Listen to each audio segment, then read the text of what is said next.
Well, by no means is this an overstatement. After all these years, finally, this amazing medieval city builder is being released into 1.0 Foundation. Hello again there, friends and fans. Raptor here, and this game has been a big favorite on the channel as it was released into early access back all the way in 2019, and the game has just been getting better and better.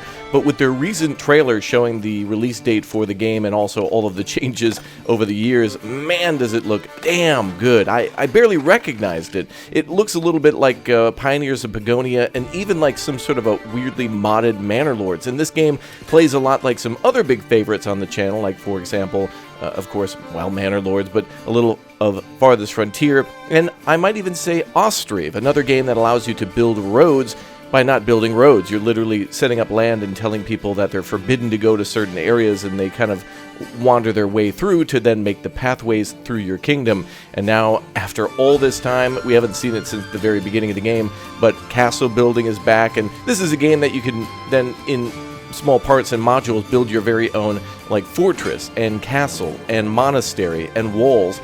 And the creativity in this game and the restrictions are so unlimited. Like, you really can do almost anything you want to do, and that is something that I've always praised this game for, and I've just been loving to see all the mods that have come out over the years, and now they're going to have to come out all over again, because the appearance of this game, which used to be almost cute and cuddly and jelly bean like and puffy, which it still does look like that, very vibrant, is really starting to look more detailed, and it really, the look of the game is incredible, and I think it does a good job of showing not only the details of the buildings, but also the details in what you can do. This game, of course, has some realism to it in terms of having to grow crops in adverse weather conditions and trying to give your people multiple food sources like bread and fish and berries, and then, of course, importing and exporting. So it has all the things that you'd want, including expeditions and combat, although I'm not sure if it'll have on-screen combat. There's always, for the longest time, been an option to train your troops and send them out on expeditions to then come back after, conquests and campaigns with the king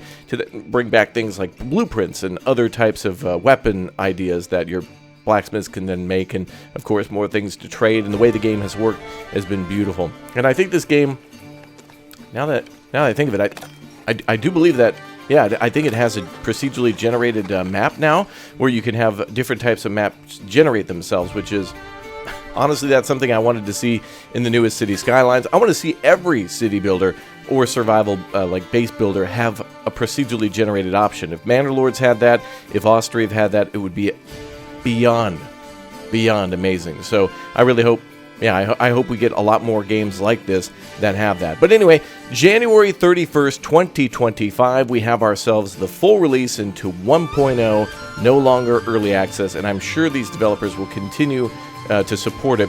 The appearances of the game from the very beginning, kind of looking more clean and sleek, now are overshadowed by things trying to be a little bit more gritty and detailed, and there's just some wear and tear to the appearance of the UI and other menus, and it just, from floor to ceiling, just looks completely rethought and redone with its design. And I hope that we see a lot more of that in all of the game's other systems too, like monasteries and having monks be trained, and soldiers and troops, and also having people go into different specializations, where I believe this is, and correct me if I'm wrong, I thought this game had something along the lines of, the longer you assign somebody to a job like a log cutter or a baker, that they become more proficient at that job. So there's a lot of little details in this game that I never thought would really make it into it. It just seemed fun and cool and cute to build villages, and now it really just looks insanely clean, and I couldn't be more excited. Now, at the moment, the game is on sale on Steam for 25% off, and I could only imagine that as we get closer to the release date, it'll probably have more sales. We'll have more Steam sales, like the winter sale,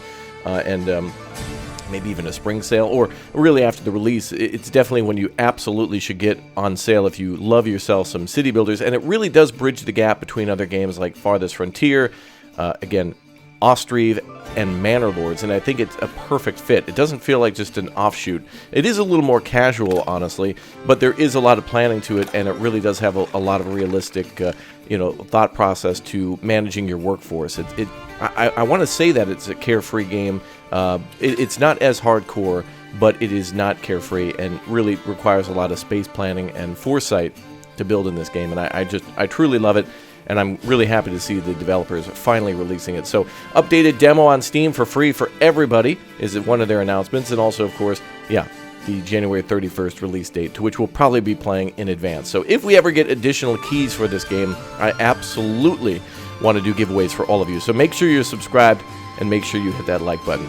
Now, some of the things that I want to see for this 1.0 release then is maybe something along the lines of, if we're building all these defenses for our castles, although they don't show it in the trailer, I certainly hope we can be attacked and get sieged, and that we have some sort of semblance of guards, like crime, in the game. So that way we have to set up not only just, like castle guards, military tier, but also like town guards too, like almost like a militia of people just making sure everybody's in line.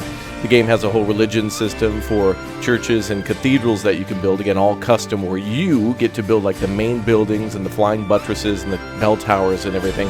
And it's the same with the castles too, where you can make the castle walls, round towers, square towers, gatehouses, and even a manor in the game. So in a way, it's almost like Manor Lords 2. You may have seen that wooden building where it's a wooden wall, and I think inside there is your manor, and your tax office, I think, goes in there too, and I think also a bailiff. And I think there might also be some sort of mechanic for looking for minerals there. The game allows you to go prospecting and look for things like marble for making statues and having master carvers, and then I think also iron and maybe coal, although I think you can also get that through a charcoal burner. Regardless, if you like any of the games that you've seen on the channel, like Anno 1800 or Ostriv or Banished or Farthest Frontier, Manor Lords, this game cannot be ignored. I have to praise it because the developers have done an outstanding job of developing it. And it's been it's a crazy long road for this game. I didn't think it would take so long, but it certainly has. And honestly, I'm all for games taking way more time than they need to make sure that they're perfect, rather than half-baked games that you have to revisit 3 or 4 times. We've had, of course, City Skylines 2 release, Frostpunk 2 release, and Planet Coaster 2 release. And the hype of those original games and all the mods and DLCs and long time that the community has to play and build blueprints and add things to the Steam Workshop kind of gets overshadowed by the release of a new game, and everybody has high expectations for a new game. I think that this one being kind of a little different and being its first is going to be really good for this developer and this publisher, and I really hope them the best. And it's a game that I am absolutely excited to return to, and I've been meaning to return to for a long time. And when all of you in the chat told me, hey, it's getting a 1.0 release, I thought, no way. I kind of forgot about it. But it is absolutely a game I wanted to return to in 2025, along with Ostriv and Farthest Frontier, which, by the way, Farthest Frontier will be releasing in 2025 as well, I think towards the summer. And then also, maybe Ostriv will get some more updates. The developer being in, obviously, in Ukraine and having a little bit of trouble there, but still releasing updates, and an amazing game that, again, cannot be ignored. So definitely let me know down below in the comments section other games you would like to see on the channel for city builders, like, for example, Life is Feudal Forest Village, which is one I haven't played in a while. You remember that one? Yeah, and of course Dawn of Man 2 out on PlayStation on consoles now in like a 1.0 release there, which is pretty cool. So anyway, thank you very much everybody for watching the channel. Foundation, I'm coming, baby. I'm coming back to see you again. I love this game tremendously. I have nothing but praise for it, and I can't wait to get into this new version and give some feedback to the devs too, and I hope you all enjoy it. So definitely add it to your wish list on Steam, check it out, and hey, just play the free demo. It certainly is a game that I think is worth a little bit of your time. So give it a shot, and let me know what you think down below. I'll see you all next time. Thank you very much for dropping by and for watching. We'll see you soon. Take care.